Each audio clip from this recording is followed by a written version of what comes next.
学长，你接触这个运动多久？那它的乐趣在哪里？我今年接触飞盘是第5年了。那我觉得这项运动最大的乐趣在于团队的拼劲，还有大家一起互相合作的那种默契，还有热血，这个就是飞盘最吸引我的地方。学弟，那我想问你，你当初是为了什么想加入飞盘队的？因为我觉得飞盘那种丢正手这样丢出去，平平的飞很远很帅，然后队友在那个得分区接到盘，可以这样接起来的快感很爽。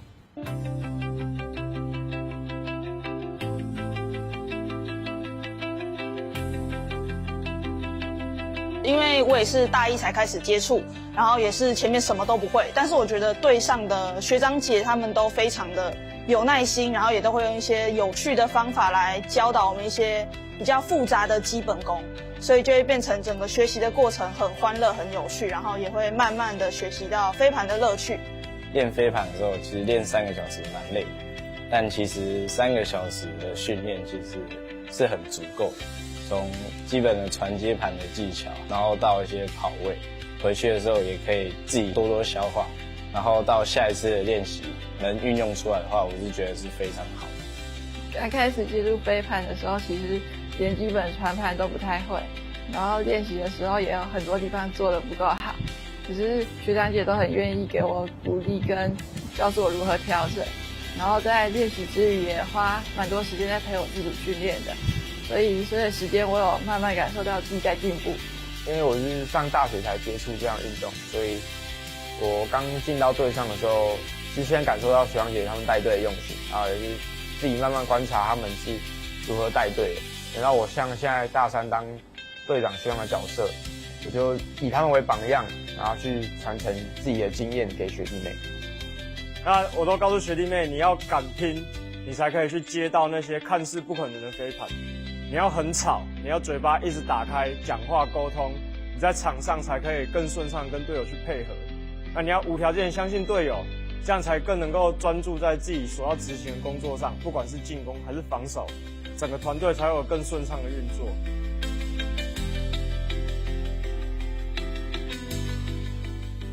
我觉得每一场比赛的胜负都是其次，最开心的是大家有一个共同的目标，然后在场上每一次的练习都很努力，然后一起奋斗，让我觉得很开心。Hello， 所有全台湾热爱飞盘运动的球迷朋友们，大家好，大家早安！欢迎透过 Hard Sports 的 YouTube 频道，另外还有动资 Sports 的 YouTube 频道，另外还有中华民国飞盘协会的 Facebook， 一起来欣赏113学年度中华民国大专院校飞盘争夺赛锦标赛的现场直播。今天是2025年5月10号的星期六，我们在桃园的元智大学。那现场其实目前是一个下雨的情况，现场的温度大概是23度。不过我们飞盘运动是风雨无阻的，所以今天跟明天2天的比赛，我们这个多平台都为大家带来现场直播的服务，也请您持续锁定我们的现场直播。那今天的转播工作是由我主播周伟玲以及我身旁的专业讲评吴承宪教练为大家带来现场直播的服务。主播好，各位观众朋友大家好。好，稍后这场比赛就要正式的展开了。那从我们刚刚图卡上面看到的，这个现场其实目前已经有下雨的情况了。不过，就像赛前刚刚跟承宪教练聊的，飞盘运动好像是一个其实并不会这个因为受到气候影响然后延宕的比赛，对吗？对，没有错。因为飞盘运动的话，它平常就是说我们在不管是大太阳或者下雨天的情况，我们都会做练习。那比赛唯一终止的时候，可能是有遇到打雷情况才会比赛终止。是。好，所以现在场上其实应该是比赛已经准备正式要开始了。待会我们第一场比赛呢，就是在表定的8点钟，在我们的第一场地将由高雄医大要对上的是黎明学院，这是公开女子组的预赛。那比赛呢，其实现在已经正式开始了，现在应该是黎明已经先攻下了第1分的分数。是黎明技术学院是一个飞盘历史相当悠久的一个学校。他们是由他们林明忠老师以及范立敏老师做带领的。那这支队伍呢，不管男子组跟女子组，本次都有出赛。那高雄医学大学的话，他们这次也是出男子组跟女子组。那高一的女子组在最早期，在民国95年的时候，是由一位范占宇学姐所创立的。那小范也是我们那个羽球国手戴资颖的专业防护师。哦，那他当时在民国95年创立了高一的飞盘队。嗯哼。好，现在比赛其实已经正式开始了。其实从我们现场画面上看到的这个雨势，其实是真的蛮大的，而且好像比想象中还要来得大，越来越大。不过就像前面教练讲的，就是只要没有打雷的话，其实比赛都还是会继续进行。所以其实这也非常考验选手们的耐力嘛。是。好，我们现在看到这片飞盘是由黎明因为刚刚得分之后进行防守开盘。好，这次预赛的话是打60分钟11分制，然后一支队伍得到6分，或者是打到30分钟，打完该分就会进入中场休息。中场休息是包含在整个大表的60分钟以内。然后中场休息3分钟这样。是。所以等于说就是在这个60分钟之内，谁先拿到11分？但假设60分钟内没有拿到11分的那支队伍，是不是好像再得到1分就可以拿下比赛吗？对，如果60分钟时间到了，两支队伍的差距是2分以上，那领先方就会直接获胜。可是如果两支队伍的差距只有1分，那就会再打1分，然后以领先方加1分为最后的比赛终止的分数。是。就等于说60分钟打完啊，假设两队都没有得到11分，假设是5比5，是，但是只要再得到1分，可能6比5那支队伍就获胜了。是，没有错。是。好，刚刚开赛已经是黎明再得到了1分，黎明今天应该穿着的是白色的浅色上衣，然后高雄义大穿的是蓝色的深色上衣。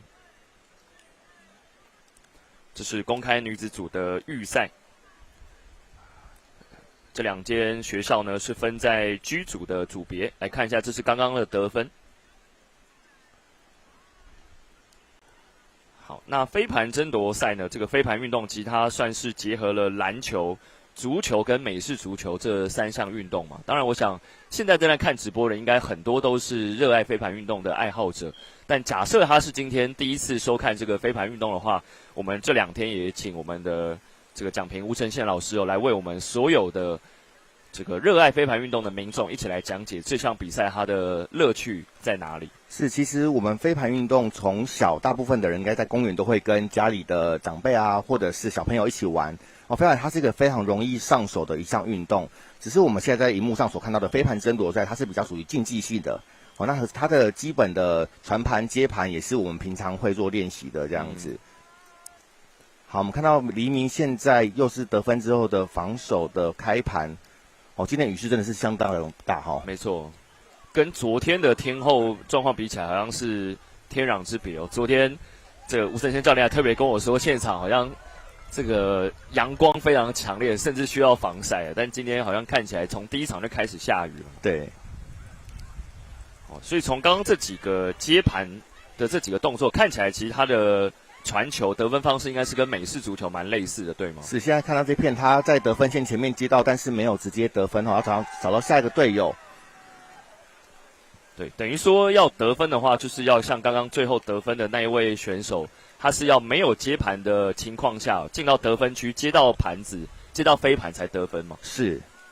那这个比赛它也是相当公平的，就是你得分之后不会继续进攻，而是变成一个防守方。所以如果两支队伍实力比较接近的情况之下，就会1分来1分去，会是一个非常精彩的比赛。是。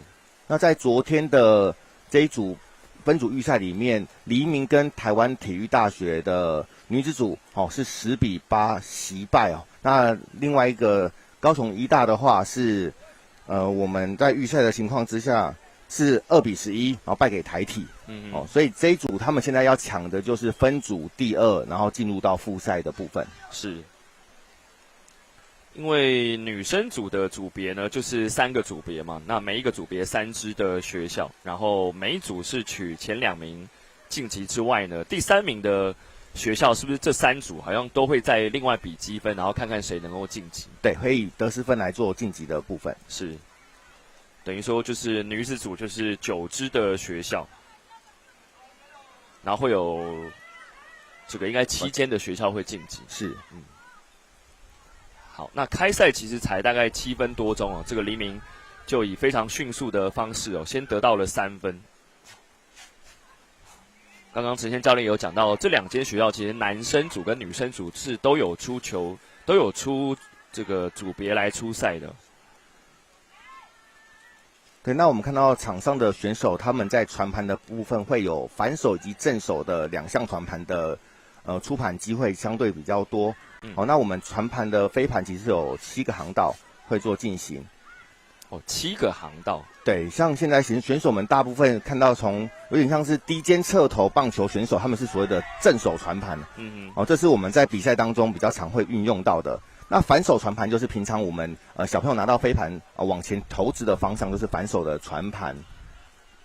对，正手应该是会比一个7的方式嘛，然后用类似这种您刚刚讲的这个棒球选手这种下勾的方式往前丢。是，没有错。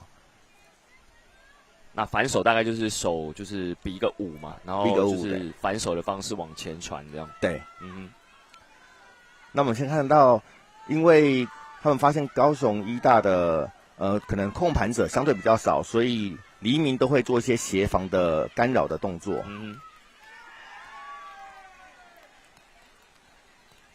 好，看起来应该是黎明，对，再得到了1分了，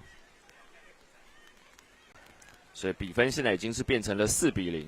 开赛不到10分钟那个黎明就以4-0暂时领先。是。对，最后是给到了黎明背号22号的林新佩选手得到了分数。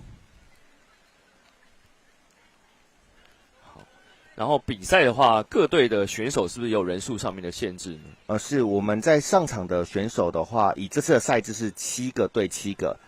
你上场得完该分才能做换人的动作，除非有人选手受伤。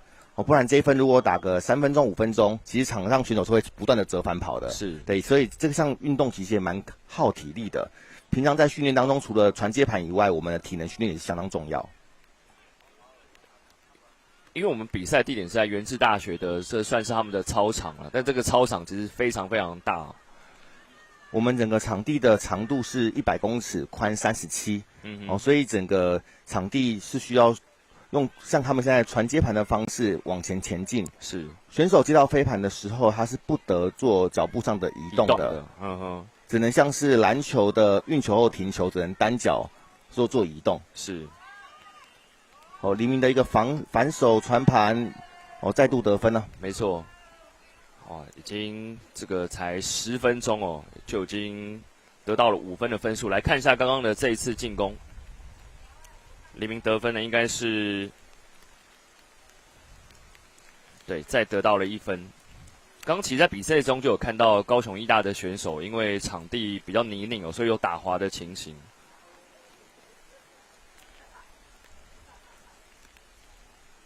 刚应该是给到了18号的高氏燕儿选手得分。这是上下半场各有1次暂停，暂停时间是1分钟。所以选手们跟队长们他们其实可以互相讨论一下，如果以目前的0-5暂时落后，下1分为中场休息前的可能最后1分的话，其实可以利用暂停来讨论一下队伍上的战术。等于说，因为上半场你就是1次暂停嘛，你现在不喊，可能万一对方待会再得分，就会进入到中场休息时间了。是。好，因为刚刚黎明是得分了，所以这波进攻再度由高雄医大来开始。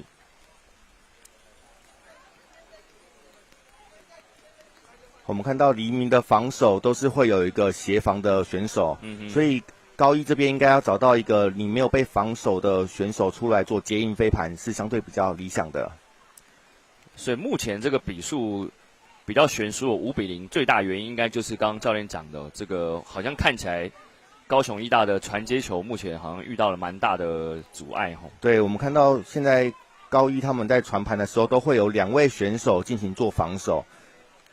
代表场上7个对7个，被2个守的时候，一定会有一个进攻方式漏掉的。那一位选手就必须要尽可能快速出来做接飞盘的动作。因为刚刚讲这个运动跟篮球啦、足球、美式足球非常类似以现在的状况来讲，可能就是比方说以篮球来说，后场发球可能就过不了半场的时候，你就需要有一个人出来接应了。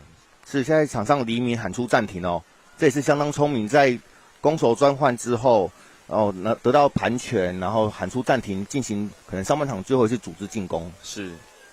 好，所以喊了一个暂停。那暂停时间呢是60秒钟的时间，然后这个60秒钟是大表会继续走的。哇，从现场我们听到这个雨声呢，好像比刚刚又更大了。对，哇！今天在看到雨势这么大情况之下，我们都会提醒选手，当你接到飞盘的时候，可能要更小心一些，因为在平常的大太阳底下，你接飞盘相对是比较干燥的。如果是下雨的情况之下，接飞盘的稳定度可能要更高，甚至有些选手他接到飞盘的时候会拿衣服稍微擦一下飞盘的盘缘，让传盘的时候是比较稳定的。所以飞盘的那个旁边你们称之为盘缘嘛，然后盘钩就是那个里面有凹槽可以我们掌握的地方。对。因为现在的暂停的时间都只有60秒钟时间，我们看到很多队伍其实在平常训练的时候都会有一个 ATO 的状况，在比赛暂停之后，我们快速打一个战术。如果你在这1分钟只是要画战术的话，其实是比较相对困难一些的，所以平常练习的时候都会有一些战术上的设定。现在在黎明的位置大概在他前场的位置距离他的得分线大概剩下30公尺不到的距离。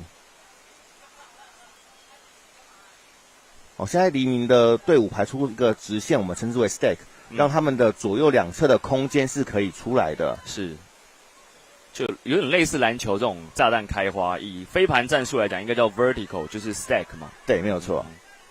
这个是个接盘的失误那看高一可不可以把握这一次的机会。是。好，那刚 ATO 就是说暂停之后 ，after timeout 之后的这一波。看看高雄义大可不可以把握这一次的机会，然后来得到分数。好，一个反手往前传，哇！因为看起来高一现在发现他们的后场被压迫的比较紧然后会用长传的方式想要尝试做得分。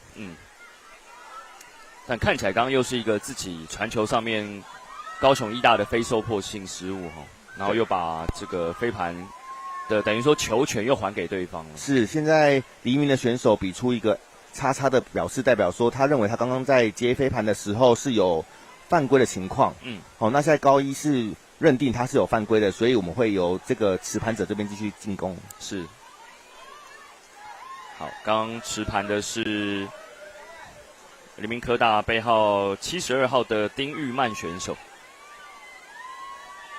好，往前传，好，有接到，哇，那就再度的得分了。对，黎明拿下上半场的第6分，然后也会进入中场休息。没错，才大概进行了16分钟左右，黎明就以非常这个有效率的方式得到了6分，所以也会进入到中场时间。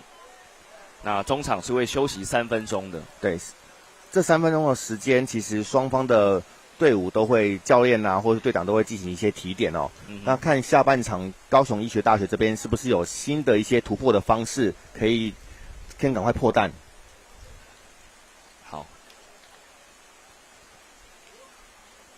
好，那中场是会有3分钟的休息时间，我们也请观众朋友稍微休息一下，也透过我们的 highlight 来看一下两队在上半场的表现，待会再来进行下半场。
好，欢迎再回来，欢迎再回到由高一对上黎明技术学院的赛事。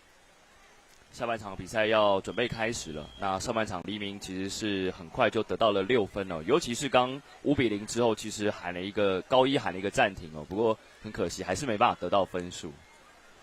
好，我们看到现在实盘的是穿着白色球衣的黎明技术学院。上半场他们是先进攻的队伍，所以下半场会由他们进行先防守。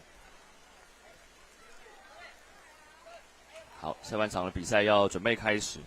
那暂停的时间是60秒嘛，中场是休息3分钟。那因为休息的时间不太一样，以这个中场休息因为稍微多了一点嘛，3分钟。以现在这种可能比较悬殊的比数哦，6-0。高一这边可以做怎么样的调整会比较好呢？其实高一他们应该是要先想尽办法，又做一个长传的传盘失误，因为高一他们目前现况应该是很想要赶快先得到第1分哦，所以他们在后场持续被压迫的失误情况之下，他们想要透过长传，但是可能队友的传盘的能力以及接盘的判断没有到这么理想的情况之下，反而会建议后面的选手可以一个一个出来接应每一片稳定的飞盘是相对重要。教练在教学的时候都会说到，其实在飞盘争夺赛，你拥有盘算是拥有了全世界啊，因为他们不能从你的手上抢走飞盘，所以只要盘权持续延续在你手上，那你就有进攻得分的机会。因为以刚刚看到高一的几次比较远距离的长传哦，这个飞盘其实都很快就掉了，都发生了比较可惜的非收破性失误哈。是，所以可能如果以短距离的慢慢让这个飞盘想办法更靠近得分区，应该是更理想的。没有错。我现在拿盘的背号62号是他们队长刘淑云，是淑云看起来是队伍上控盘相对比较稳健的一个选手，他不断的指导他的队友一个颠倒盘的长传，非常远距离。好，刚刚这个叫做颠倒盘。对，我们平常传的时候，我们飞盘的盘面会在朝上面，但颠倒盘它是屁股朝上面的情况，对。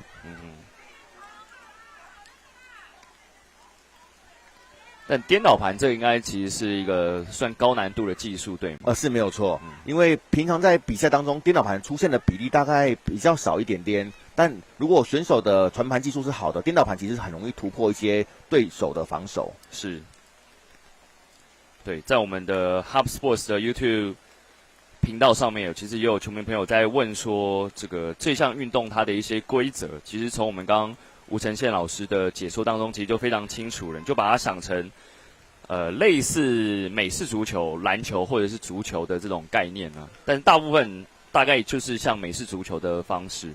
是我们观众朋友问到的就是得分方式的话，像我们现在看到场地上面有黄色的角锥跟橘色的角锥，它是一个长方形的一个得分区，我们的选手必须要传盘到得分区里面，让他队友接到飞盘，就可以得下1分哦。哇，今天的天候状况比较不理想哦，选手们在接盘的困难度上也比较高一些。因为像刚刚感觉好像就有点受到雨势的影响哦，在接盘的时候，飞盘是没有确实的掌握在自己的手中。对，像这片传盘也是因为可能比较滑一点哦，出盘之后飞盘就整个偏离它的航道。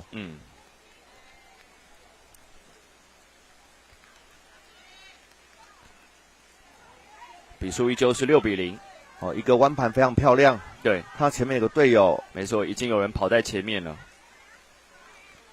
好，那这项运动是不是也有越位的规则吗？这项运动是没有越位的，没有越位的。对，它跟足球比较不太一样，所以我可以埋伏一个选手在最后面的底线。但是我们常常说，你持续埋伏在底线，那飞盘的传盘路径过长的情况之下，其实也很容易被对手抄截。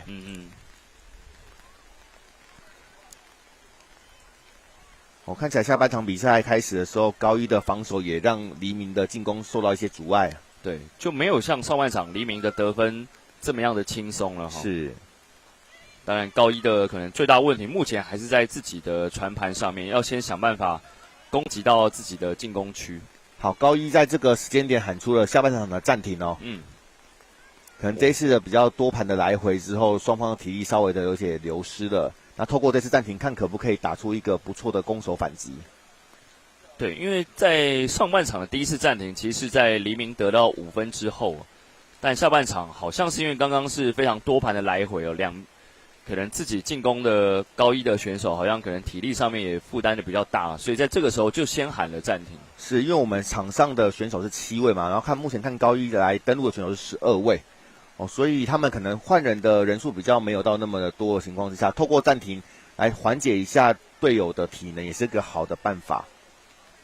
因为以人数上来说，应该是黎明技术学院人数是比高一来的多的。是，然后我们看到黎明技术学院的范立敏范教练也在对方暂停的时候提醒一下自己的选手待会他们开始攻守反击的时候，我们要做什么样的防守策略？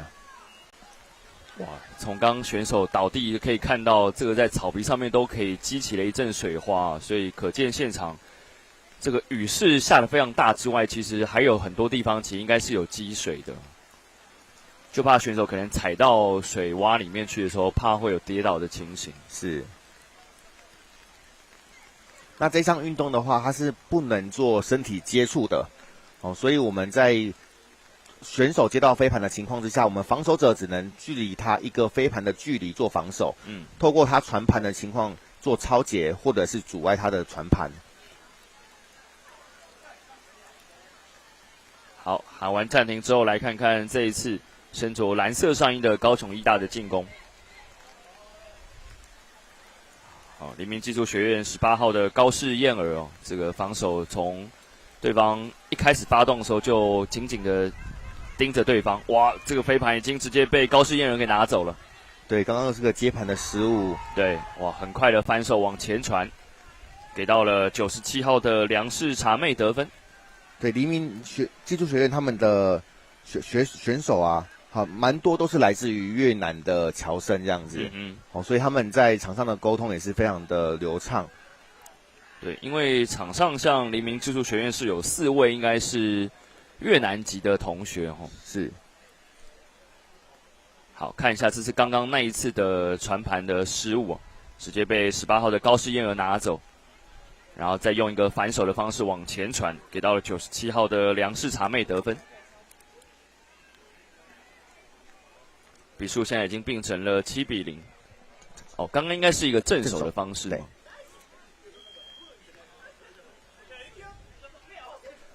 好，先得到11分的那一间学校就会直接得到了比赛的胜利。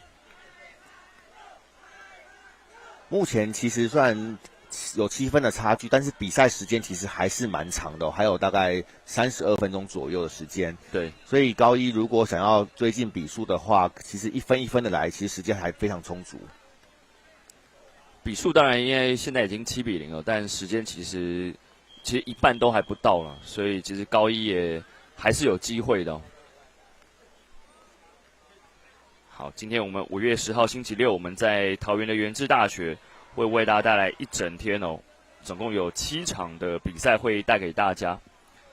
那在前面2场比赛结束之后呢，这个表定的10点20分还会有开幕典礼。哇，从现场收音都听到现场打雷了，而且已经好像打了不止一次了。对，现在大会这边已经决定会按照比赛规则，因为打雷所以会停赛。对，因为有打雷对。这场比赛，我们平常在比赛的时候，雨势再大，其实都比赛继续。但是因为刚刚已经出现雷声，那我们就会比赛暂停。对 ，OK。好，所以时间上目前大表是大概可能28分半钟的时间。好，现场因为刚刚已经有打雷了，所以比赛就要暂停下来。应该对，比赛暂停。对，因为刚刚我们这个张秘书长也已经其实讲得非常清楚了，所以目前场上的状况是因为打雷，所以因气候的状况，所以比赛暂停了。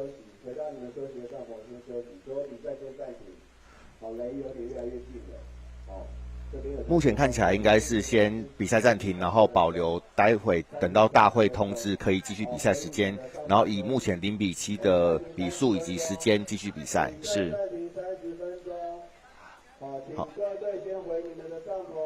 好，所以我们刚刚秘书长其实广播也讲得非常清楚哦。现在因为受到打雷的影响，所以会暂停30分钟的时间。是。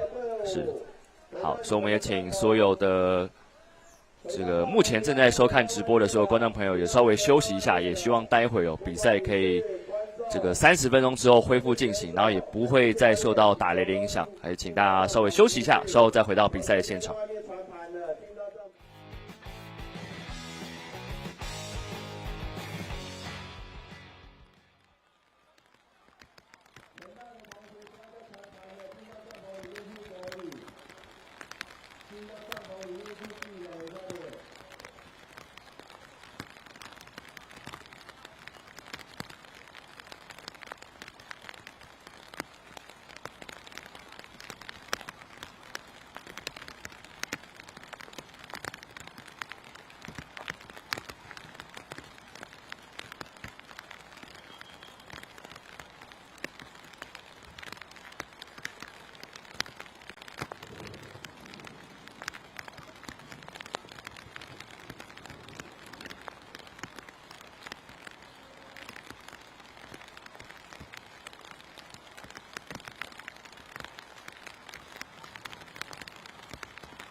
有啊，所以我还没擦。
这样你接触这个运动多久？那它的乐趣在哪里？我今年接触飞盘是第5年了。那我觉得这项运动最大的乐趣在于团队的拼劲，还有大家一起互相合作的那种默契，还有热血，这个就是飞盘最吸引我的地方。学弟，那我想问你，你当初是为了什么想加入飞盘队的？因为我觉得飞盘那个丢正手这样丢出去，平平的飞很远很帅，然后队友在那个得分区接到盘，可以这样接起来的快感很爽。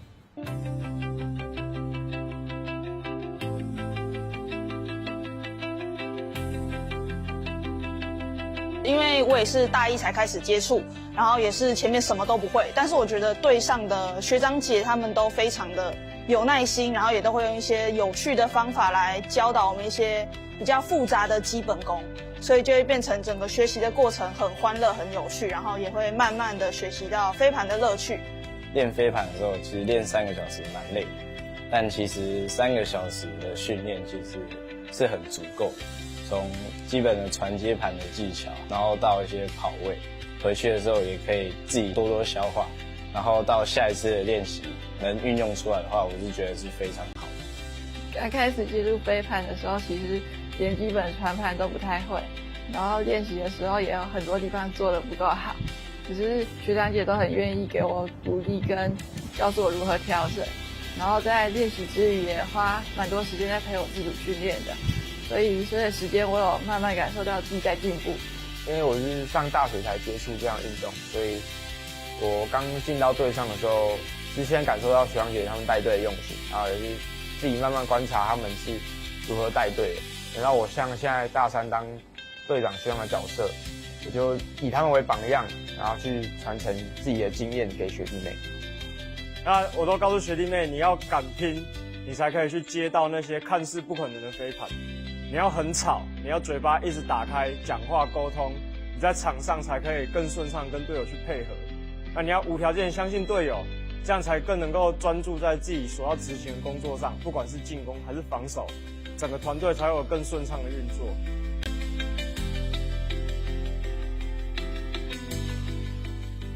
我觉得每一场比赛的胜负都是其次，最开心的是大家有一个共同的目标，然后在场上每一次的练习都很努力，然后一起奋斗，让我觉得很开心。在场下，飞盘队是我认识最强、最有趣的一群朋友，就是上了场，他们就是我最值得信任，也最能给我力量的队友。丢出去的不只是飞盘，而是自己的梦想。大学期间可以跟一群伙伴在草地上奔跑，在一起玩泥巴，然后对我来说是非常难能可贵而且非常开心的事情。飞盘这项运动，我决定一路玩到80岁。来，听好了，中华民国大专院校113学年度飞盘争夺锦标赛5月9号到5月11号即将开战，看我们如何丢出青春的每一盘。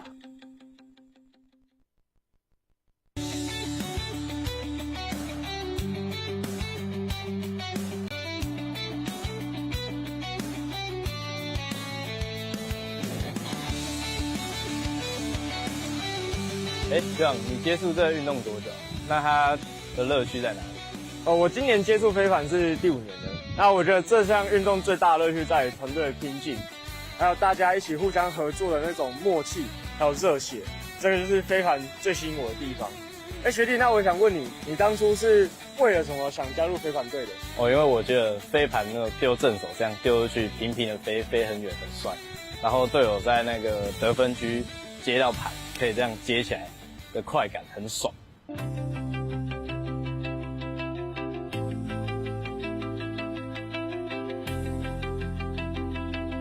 因为我也是大一才开始接触，然后也是前面什么都不会，但是我觉得队上的学长姐他们都非常的有耐心，然后也都会用一些有趣的方法来教导我们一些比较复杂的基本功，所以就会变成整个学习的过程很欢乐、很有趣，然后也会慢慢的学习到飞盘的乐趣。练飞盘的时候，其实练3个小时蛮累的，但其实3个小时的训练其实是很足够的。从基本的传接盘的技巧，然后到一些跑位，回去的时候也可以自己多多消化，然后到下一次的练习能运用出来的话，我是觉得是非常好的。刚开始接触飞盘的时候，其实连基本传盘都不太会，然后练习的时候也有很多地方做得不够好。只是学长姐都很愿意给我鼓励跟告诉我如何调整，然后在练习之余也花蛮多时间在陪我自主训练的，所以随着时间我有慢慢感受到自己在进步。因为我是上大学才接触这样运动，所以我刚进到队上的时候，是先感受到学长姐他们带队的用心，然后也是自己慢慢观察他们是如何带队的。等到我像现在大三当队长学长的角色，我就以他们为榜样，然后去传承自己的经验给学弟妹。那我都告诉学弟妹，你要敢拼，你才可以去接到那些看似不可能的飞盘。你要很吵，你要嘴巴一直打开，讲话沟通，你在场上才可以更顺畅跟队友去配合。那你要无条件相信队友，这样才更能够专注在自己所要执行的工作上，不管是进攻还是防守，整个团队才会有更顺畅的运作。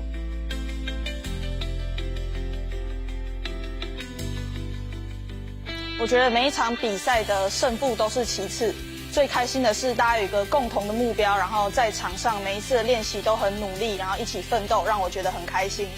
在场下飞盘队是我认识最强、最有趣的一群朋友，就是上了场，他们就是我最值得信任，也最能给我力量的队友。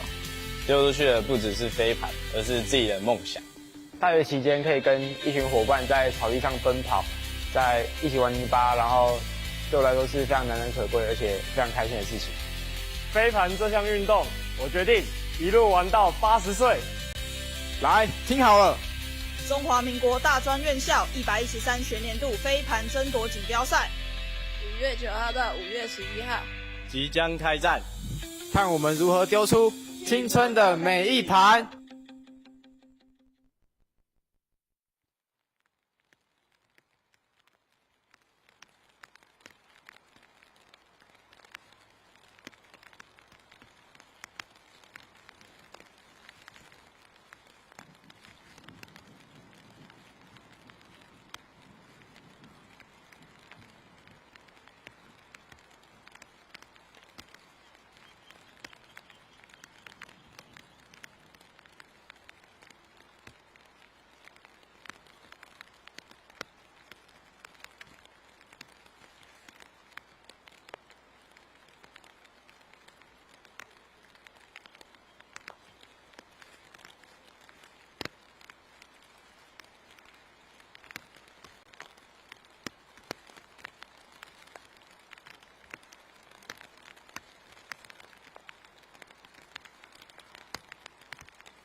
好，欢迎回来。在这个现场，因为打雷的关系所以比赛是刚刚暂停了下来。那刚刚呢，大会其实经过了非常长时间也把各队的应该是教练啊、队长都召集过来，然后做了最后的一些算是讨论啊。那在第一场地呢，黎明跟高一的这个对战组合，最后就是直接裁定7-0获胜了。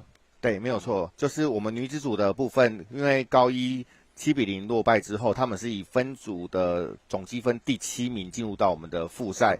那另外的第2场地跟第3场地，东海大学跟成功大学这2支队伍会在10点钟左右的时间会进行一个直准的比赛，是，然后会各派出1员，然后以得分线到我们的 break mark， 直准最近的队伍会是分组第8，然后以第9名进入到复赛。是，好，所以这是在刚刚另外2个场地的状况，等于说刚刚这个3个场地，我们第1场地就是直接裁定结束了，然后第2跟第3场地会进行刚刚我们讲评所讲到的另外一个直准的一个比赛，这样。好，所以请大家待会呢持续锁定我们多平台的现场直播来收看我们的这个飞盘锦标赛了。好，我们下一场比赛再会了，拜拜。